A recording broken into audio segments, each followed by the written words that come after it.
Hello everyone, Miss Carrie here. Today I'm going to share some unique ways to incorporate printed die cuts on your layouts.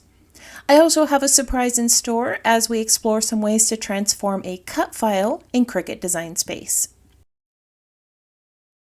Today I'm working with items from the April Hip Kit. This main kit offers a delightful variety of patterns from florals and geometrics to whimsical text and images. You'll have a lot of fun exploring and creating with these diverse patterns. In the April kit, you will receive this collection of two-sided patterns, a collection of chipboard pieces, epoxy stickers, cardstock die cuts, fabric borders, and foam cardstock alpha stickers. I will also be adding a cut file design to my project. The flower bouquet image is available on the HipKit site. It includes the vase and flowers. I added the circle outline using some tools in Cricut Design Space. Recently, I shared a video showing you some simple ways to enhance your cut files using Design Space tools. Let me share another fun tip that you might enjoy. I have added the cut file to my desktop canvas. As you can see, this SVG image is a vase with a bouquet of flowers at the top. I'm going to bring in a circle shape and size it to 10 inches. In the previous video, I shared the offset tool with you. I'm going to use that tool to create a shadow layer around this circle. You can choose how thick or thin you want yours to be. Mine is set at 0.125 inches. I'm going to tap on Apply, and now I have two circles in my Layers panel. I have the original circle and the offset image. I'm going to select both of these and tap on the Combine menu. In this menu, I'm going to select Subtract. That will create the circular frame for my flower vase to sit in. I'm going to bring the HipKit cut file image to the center of the circle and resize it to fit. I want some of the flowers and the vase to be touching the edge of the circles, and I want a few of the leaves to stick out on the sides. Once you have the flower bouquet in place, select all the images and choose Unite in the Combine menu. This will adhere all the images together. All right, now all I have to do is cut this out. Off camera, I backed the cut file with a variety of pattern papers and cardstock from the April Hip Kits. I just traced the cut file, cut the pieces out, and adhered them to the back, so it is a bit of a mess back here. I also added a layer of vellum to help this stand out over the pattern paper I selected for my background. I decided to keep the product strip on this paper because it matches the Carmela cardstock that I use for the vase. I trimmed a ½ inch off the bottom to make this page a 12 by 12. Today's memory is of a college graduation. The April collection has some great pieces for this occasion.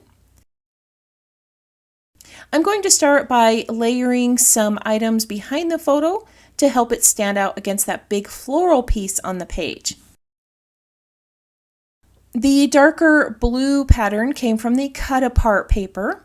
I'm going to layer this with some chipboard frames and some other pattern papers.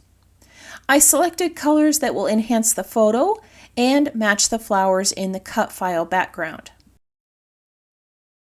This frame here is a leftover piece that had some punched out pieces, but the color matches one of my flowers. I just need a little bit of this to peek out, so I'm going to use this as is. Now, if you're worried about the thickness of all the chipboard layers, you can always trim them down. I'm going to cut this piece off here. This will prevent me from having to add any foam tape on the back to make this level. I'm going to finish off my layers with some yellow pattern paper and a little bit of blue cardstock. Blue and yellow are a great combination. and these colors will really make that photo pop. I'm going to bring in some elements to the left side of the photo. I have this title here that says, "It was incredible." And I'm going to back it with this darker blue label from the cut apart pattern paper. So now I've brought in some blue, yellow, and orange hues to my page. I'm going to try to make those three hues my most used colors on the page. To match the school theme, I'm layering a selection of die cuts above the title. I'm going to add a notebook, a plant, and some books. These hues are much bolder than the florals in the background, so I need to bring in a few more of these colors to my page to balance out the area around the photo. I'm going to tuck flowers in the upper right corner. Now I'm only using the main hip kit today, which does not come with very many flower die cuts. I could fussy cut them from the pattern paper, but I really wanted to show you how to use just the items in the main kit.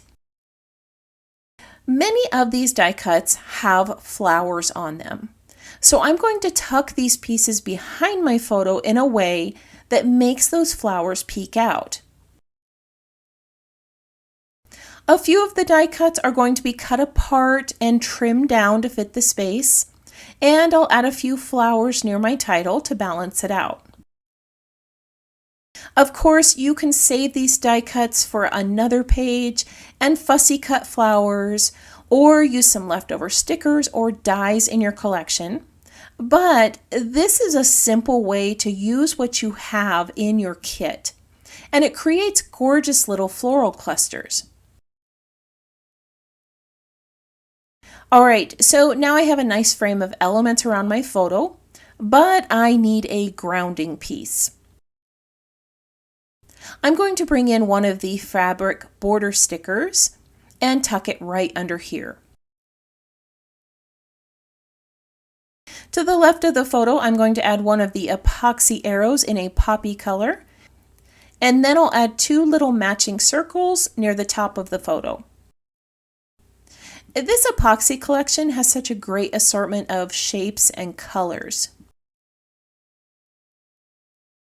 For the journaling, I'm going to cut out this little notebook paper from the cut apart sheet. There are some die cuts in this collection that you could use for journaling, but this one here fits the school theme of my layout.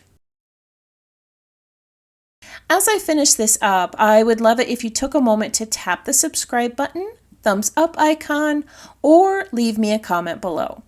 Your comments are always appreciated, and I enjoy answering your questions that you leave for me. To finish off the design, I'm going to add some stitching to my flowers. With a die piercing tool, I'm going to add a few holes in the petals, and then I'll add some straight stitch lines with embroidery thread. I'm using 4 strands of DMC thread with a size 14 needle. This creates a nice thick stitch embellishment. For the smaller petals, I use less strands of embroidery thread. That creates a more delicate looking stitch. If you're not one who enjoys stitching, you could add details with gel pens, stamps, or an embossing stylus. All right, I'm going to finish this up and then I'll share the completed project with you. I didn't add stitching to all of the flowers. I wanted some of those patterns that I used to speak for themselves. On the larger petals, I added long stitches, and on the rose and that smaller flower, I created small back stitch details. You can embellish this however you like to match your specific project. I hope that you enjoyed learning some unique ways to use your die cuts and how to create this circle frame in Design Space today. I enjoyed sharing these tips with you and showing you how to use your cut files for something new. Most of the items I used today are a part of the April main kit from Hip Kit Club. If you're a member of the Hip Kit Club, you save $5 on the main kit and 15% on the coordinating items, which can ship free with your main kit. If you'd like to learn more, I've added details in the description below. I want to thank you for joining me today. I hope that this project inspired you to try something new. If you have any questions about this project or the supplies I used, feel free to post that in the comments below. I hope that you have a wonderful week, and I can't wait to see what you create.